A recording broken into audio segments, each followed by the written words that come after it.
वसुदेवसुतं देवं कंसचाणूरमर्दनं देवकी परमानन्दं कृष्णं वन्दे जगद्गुरु। मनोजवं मारुततुल्यवेगं जितेन्द्रियं बुद्धिमतां वरिष्ठं वातात्मजं वानरयूतमुख्यं श्रीरामदूतं शरणं प्रपद्ये। हरिशरणं। श्री गुरु चरण कमलभ्यो नमः, श्री गोभ्ये नमः।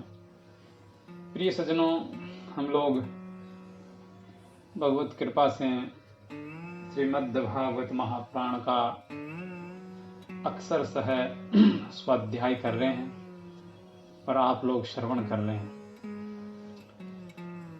स्वाध्याय की इस कड़ी में हम आज आपको तृतीय स्कंद के 7वें अध्याय का श्रवण करवाएंगे। पीछे के अध्याय में विदुर जी ने जो प्रश्न किए थे सृष्टि रचना के संदर्भ में और विराट पुरुष के संदर्भ में, उसका वर्णन महर्षि मैत्री जी ने बड़े ही सुंदर और वैज्ञानिक रहस्यों के साथ में, तात्विक रहस्यों के साथ में विदुर जी को श्रवण करवाया है। परंतु सुखदेव जी कह रहे हैं, मैत्री जी का ये भाषण सुनकर बुद्धिमान व्यास नंदन विदुर जी ने उन्हें अपनी वाणी से प्रसन्न करते हुए और भी प्रश्न किए। विदुर जी ने पूछा, हे ब्रह्म ऋषि, भगवान तो शुद्ध बोध स्वरूप निर्विकार और निर्गुण है। उनके साथ लीलाओं से भी गुण और क्रियाओं का संबंध कैसे हो सकता है? बालक में तो कामना और दूसरों के साथ खेलने की इच्छा रहती है, इसी से वे खेलने के लिए प्रयत्न करता है। किंतु भगवान तो स्वतः नित्य तृप्त, पूर्ण काम और सर्वदा असंग है। वे क्रीड़ा के लिए भी क्यों संकल्प करेंगे? भगवान ने अपनी गुणमयी माया से जगत की रचना की है, उसी से वे उनका पालन करते हैं और फिर उसी से संहार करते हैं। जिनके ज्ञान का देश काल अथवा अवस्था से अपने आप या किसी दूसरे निमित्त से भी कभी लोप नहीं होता, उनका माया के साथ किस प्रकार संयोग हो सकता है? हे प्रभु, एकमात्र ये भगवान ही समस्त क्षेत्रों में उनके साक्षी रूप से स्थित है, फिर उन्हें दुर्भाग्य या किसी प्रकार के कर्मजनित क्लेश की प्राप्ति कैसे हो सकती है? हे ब्रह्म ऋषि, इस अज्ञान संकट में पड़कर मेरा मन बड़ा खिन्न हो रहा है। आप मेरे मन के इस महान मोह को कृपा करके दूर कीजिए। सुखदेव जी कहते हैं, हे परीक्षित, तत्व जिज्ञासु विदुर जी की ये प्रेरणा प्राप्त कर अहंकारहीन श्री मैत्रेय जी ने भगवान का स्मरण करते हुए मुस्कुराते हुए विदुर जी से कहा, हे विदुर, जो आत्मा सबका स्वामी और सर्वथा मुक्त स्वरूप है, वही दीनता और बंधन को प्राप्त हो। ये बात युक्ति विरुद्ध अवश्य है, किंतु वस्तुतः यही तो भगवान की माया है। जिस प्रकार स्वप्न देखने वाले पुरुष को अपना सिर कटना आदि व्यापार न होने पर भी अज्ञान के कारण सत्यवत भासते हैं, उसी प्रकार इस जीवन को बंधन आदि न होते हुए भी अज्ञानवश भास रहे हैं, अज्ञानवश समझ रहे हैं। यदि ये कहा जाए कि फिर ईश्वर में इनकी प्रतीति क्यों नहीं होती, तो इसका उत्तर ये है कि जिस प्रकार जल में होने वाली कंप आदि क्रिया जल में देखने वाले चंद्रमा के प्रतिबिंब में न होने पर भी भासती है, आकाश में चंद्रमा में नहीं है, आकाशस्थ चंद्रमा में नहीं है, उसी प्रकार देह अभिमानी जीव में ही देह के मिथ्या धर्मों की प्रतीति होती है, परमात्मा में नहीं। निष्काम भाव से धर्मों का आचरण करने पर भगवत कृपा से प्राप्त हुए भक्ति योग के द्वारा ये प्रतीति धीरे धीरे निवृत्त हो जाती है। जिस समय समस्त इंद्रियां विषयों से हटकर साक्षी परमात्मा श्री हरि में निश्चल भाव से स्थित हो जाती है, उस समय गाढ़ निद्रा में सोए हुए मनुष्य के समान जीव की राग द्वेष आदि सारे क्लेश सर्वथा नष्ट हो जाते हैं। श्री कृष्ण के गुणों का वर्णन एवं श्रवण अशेष दुख राशि को शांत कर देता है। फिर यदि हमारे हृदय में उनके चरण कमल की रज के सेवन का प्रेम जग पड़े, तब तो कहना ही क्या। वेदुर जी गदगद होके कहते हैं, हे ब्रह्म ऋषि, आपके युक्ति युक्त वचनों की तलवार से मेरे संदेह छिन्न भिन्न हो गए हैं। अब मेरा चित्त भगवान की स्वतंत्रता और जीव की परतंत्रता दोनों ही विषयों में खूब प्रवेश कर रहा है। हे विद्वान, आपने ये बात बहुत ठीक कही कि जीव को जो क्लेश आदि प्रतीति हो रही है, उसका आधार केवल भगवान की माया ही है। वह क्लेश मिथ्या एवं निर्मूल ही है, क्योंकि इस विश्व का मूल कारण ही माया के अतिरिक्त और कुछ नहीं है।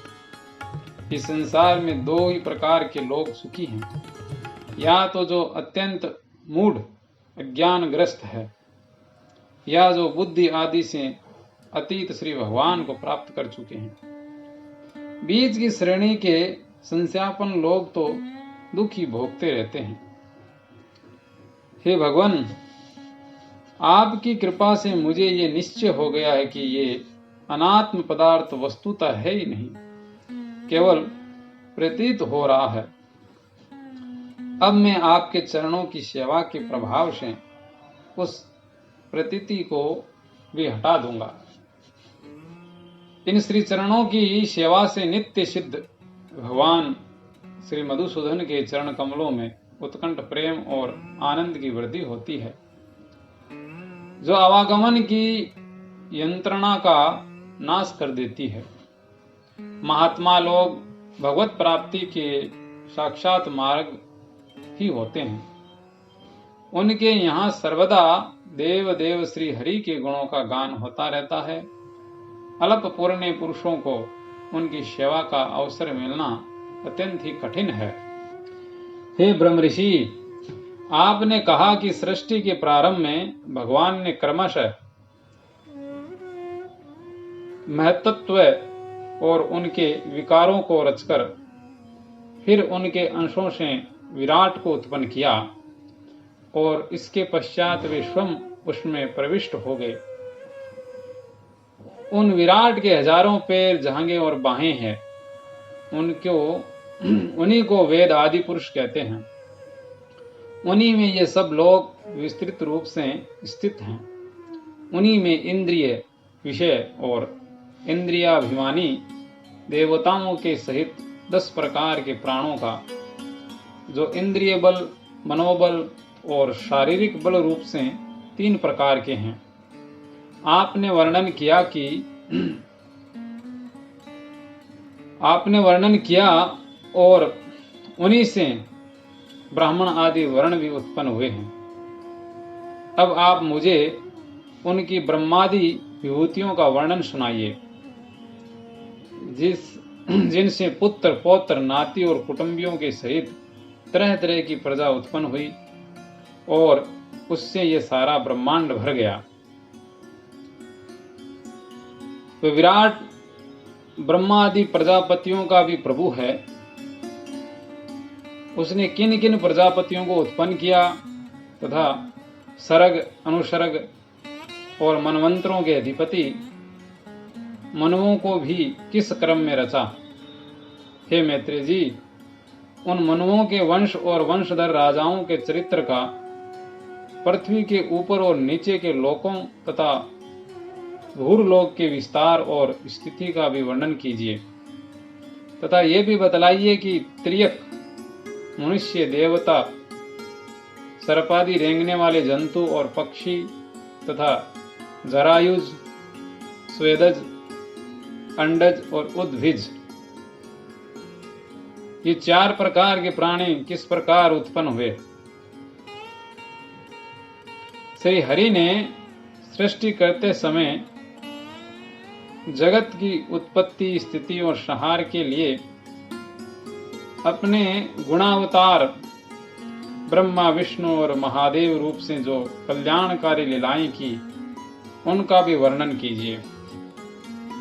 वेश आचरण और स्वभाव के अनुसार वर्णाश्रम का विभाग, ऋषियों के जन्म कर्म आदि, वेदों का विभाग, यज्ञों का विस्तार, योग का मार्ग, ज्ञान का मार्ग और उसका साधन सांख्य मार्ग तथा भगवान के कहे हुए नारद पांचरात्र आदि तंत्र शास्त्र, विभिन्न पाखंड मार्गों के प्रचार से होने वाली विषमता, नीच वर्ण के पुरुषों से उच्च वर्ण की स्त्री में होने वाली संतानों के प्रकार तथा भिन्न भिन्न गुण और कर्मों के कारण जीव की जैसी और जितनी गतियां होती है वे सब हमें सुनाइए। हे मैत्रेय जी, आप करुणा के सागर हैं।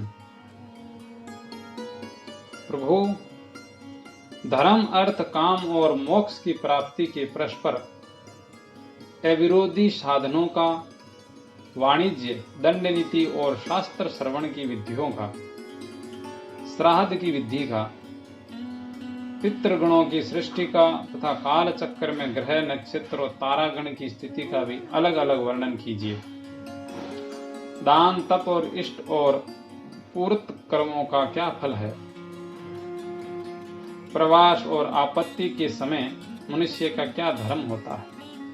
निष्पाप मैत्रेय जी, धर्म के मूल कारण श्री जनार्दन भगवान किस आचरण से संतुष्ट होते हैं और किन पर अनुग्रह करते हैं, ये वर्णन कीजिए। हे दिव्यज्वर, हे दिव्यश्रेष्ठ, दीनवत्सल गुरुजन अपने अनुगत शिष्यों और पुत्रों को बिना पूछे भी उनके हित की बात बतला दिया करते हैं। हे भगवान, उन महदादि तत्वों का परले कितने प्रकार का है तथा जब भगवान योग निद्रा में शयन करते हैं तब उनमें कौन कौन तत्व उनकी सेवा करते हैं और कौन उनमें लीन हो जाते हैं। प्रश्न बड़े गंभीर हैं प्रिय सज्जनों, परंतु मुझे पूरा विश्वास है कि आप अगर ध्यान पूर्वक श्रीमद् भागवत के ये जो स्टार्टिंग के प्रथम अध्याय से या प्रथम स्कंद से तृतीय स्कंद का तात्विक विवेचन जो सृष्टि का है, अगर उसका स्वाध्याय आप निश्चात्मिका बुद्धि से चाहे तो स्वाध्याय करें चाहे श्रवण करें, आपके जीवन के कई कंसेप्ट जो हैं वो क्लियर हो जाएंगे। तो विदुर जी कहते हैं, जीव का तत्व परमेश्वर का स्वरूप, उपनिषद प्रतिपादित ज्ञान तथा गुरु और शिष्य का पारस्परिक प्रयोजन क्या है। हे पवित्रात्मा, विद्वानों ने उस ज्ञान की प्राप्ति के क्या क्या उपाय बतलाए हैं, क्योंकि मनुष्यों को ज्ञान भक्ति अथवा वैराग्य की प्राप्ति अपने आप तो हो नहीं सकती। हे ब्रह्मवर, माया मोह के कारण मेरी विचार दृष्टि नष्ट हो गई है। मैं अज्ञ हूँ, आप मेरे परम सुहृद हैं। अतः श्री हरि लीला का ज्ञान प्राप्त करने की इच्छा से मैंने जो प्रश्न किए हैं उनका उत्तर मुझे दीजिए भगवान। पुण्यमय मैत्रेय जी, भगवत तत्व के उपदेश द्वारा जीव को जन्म मृत्यु से छुड़ाकर उसे अभय कर देने में जो पुण्य होता है, समस्त वेदों के अध्ययन, यज्ञ, तपस्या और दान आदि से होने वाला पुण्य उस पुण्य के 16वें अंश के बराबर भी नहीं हो सकता।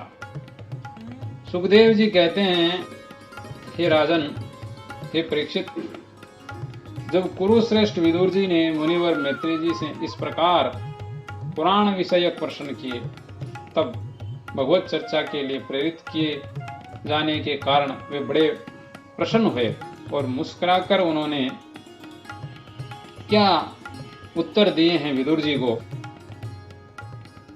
वो सारे के सारे उत्तर जो हैं आप लोगों को हम 8वें अध्याय में, तृतीय स्कंद के 8वें अध्याय में श्रवण कराएंगे। प्रिय सज्जनों, ऐसा ज्ञान जो हमारे जीवन की प्रत्येक संध्यात्मक जो हमारी गांठें हैं उनको खोलने के लिए कितना कारगर सिद्ध हो सकता है, ये हमें विचार करना है। आज इस कलयुग में, आधुनिक युग के आपाधापी में हमें एक्चुअल पता ही नहीं है कि जीवन क्या है, जीवन का महत्व क्या है। अभी सामाजिक जो परिवेश देख रहे हैं हम, हमारे और जानवरों में ज्यादा कोई फर्क नहीं रहा। जो क्रियाएं जानवर कर रहे हैं उसी तरीके से हम भी उन क्रियाओं का संपादन कर रहे हैं, उसी क्रिया से रह रहे हैं। कुत्ता भी किसी दूसरे का नवेला छीन लेता है, एक दूसरे के सब दुश्मन है, जीव जीव पे लागू है। उसी पद्धति से हम लोग भी इस जगत में अपना जीवन व्यापन कर रहे हैं, परंतु कभी विचार नहीं किया कि संसार के जितने भी प्राणी हैं वो सब प्रकृति के विधान से, परमात्मा के विधान से बंधे हुए हैं। फिर ऐसा कौन सा हमने पुण्य किया, मनुष्य ने ऐसा कौन सा पुण्य किया कि उसको इतनी बुद्धि देके भेजा कि तू तेरे कर्तव्य अकर्तव्य का बोध, तेरे ज्ञान विवेक से कर। अन्य जीवों में सोचने की क्षमता नहीं है। उनकी जो क्रियाएं, खाना पीना, जाना, मैथुन, भोग की जो क्रियाएं हैं वो निश्चित है, उसमें वो विचार नहीं करते और उसके लिए ही वो प्रयत्नरत रहते हैं। परंतु मनुष्य आगे की, पीछे की, खुद का, दूसरों का विचार करने की शक्ति रखता है। परमात्मा ने बड़ी कृपया करके सभी प्राणियों में सर्वश्रेष्ठ कृति अगर भगवान की कोई है तो वो मनुष्य है। तो प्रिय सज्जनों, जब भगवान ने हमें मनुष्य बनाया है, विवेक दिया है, तो क्या उस विवेक का आदर नहीं करना उचित है? उस विवेक के प्रकाश में हम जीवन को देखें कि जीवन हमें क्यों मिला है, किस लिए मिला है। इन सब चीजों का उत्तर हमें तब मिलेगा जब हमारे ऋषियों ने हजारों सैकड़ों साल तप करके मानवता के उन सिद्धांतों को हमारे आदर्श ग्रंथों में संजोकर हमारे लिए रख दिया, जिससे हम मार्गदर्शन ले सकें। तो हम लोगों को हमारे जितने भी पुराण हैं, वेद है, उपनिषद है, भागवत जी है, श्री रामचरितमानस जी है, उनका जब हम स्वाध्याय करेंगे, स्वाध्याय एक सत्संग का स्वरूप है। हम जब सत्संग के मार्ग में प्रवेश करेंगे तो स्वाध्याय उसका सबसे महत्वपूर्ण हिस्सा है। उससे हमारे जीवन के जो कई संशय हैं उन संशयों का समाधान होगा। इसलिए प्रिय सज्जनों, अपने इस व्यस्ततम सभी आजकल व्यस्त चल रहे हैं भाई, सभी कमाने में लगे। वो अपना थोड़ा सा समय निकाल के थोड़ा स्वाध्याय करें। तो हम 8वें अध्याय का वाचन जो है, श्रवण जो है आपको कल करवाएंगे। हरिशरणम।